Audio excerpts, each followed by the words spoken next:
اپنے گرامر کا ٹاپک لے کر آئی ہوں، مضمون نویسی۔ آج ہم جانیں گے مضمون نویسی کے حصے کتنے ہوتے ہیں۔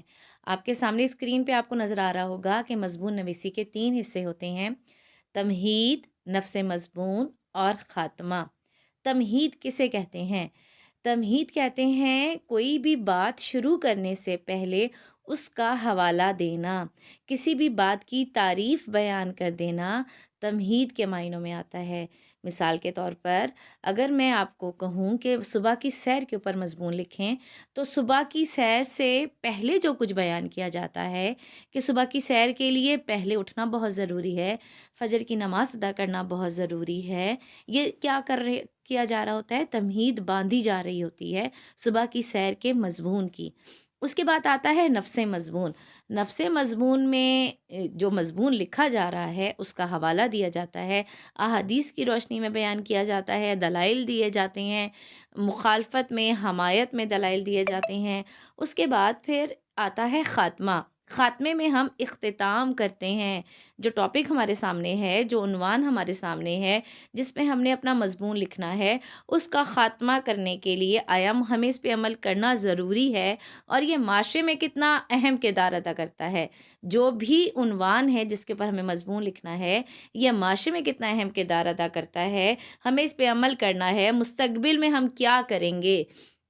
خاتمے میں ہمیشہ امید باندھی جاتی ہے، تو پھر خاتمہ کیا جاتا ہے۔ اب ہم چلتے ہیں مضمون نویسی کے اصول و ضوابط پر، کہ مضمون لکھنے کے کیا اصول و ضوابط ہیں۔ سب سے پہلے اگر آپ کو میں نے اس سے پہلے بتایا تھا کہ مضمون کے حصے ہیں 3: تمہید، نفس مضمون اور خاتمہ۔ اب تمہید میں کیا آئے گا؟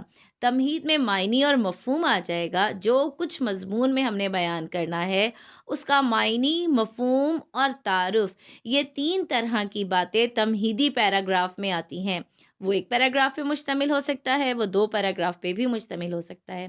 اس کے بعد نفس مضمون میں دلائل دیے جاتے ہیں، اس کی حمایت میں بھی دلائل دیے جا سکتے ہیں، اس کی مخالفت میں بھی دلائل دیے جاتے ہیں۔ کچھ مضامین ایسے ہیں جس کی حمایت اور مخالفت دونوں میں دلائل دیے جاتے ہیں۔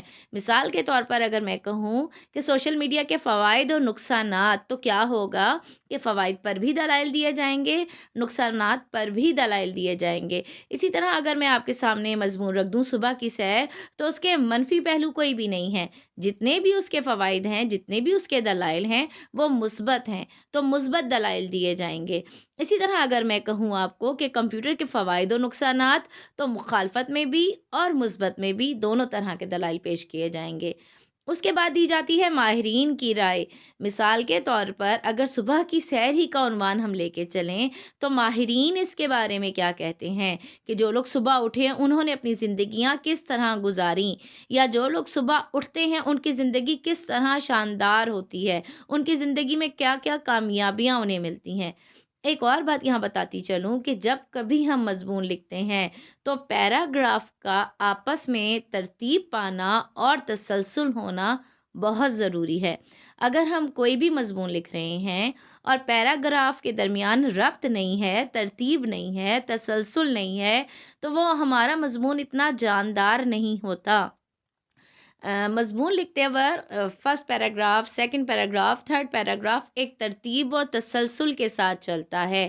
اگر ہمارے پیراگراف میں یہ ترتیب و تسلسل نہ ہو، اس کا فقدان ہو، تو جو مضمون ہم نے لکھا ہے وہ اتنا صحیح نہیں ہوگا، اتنا قابل قبول نہیں ہوگا، ٹھیک ہے؟ تو ترتیب اور تسلسل کا پایا جانا بہت ضروری ہے۔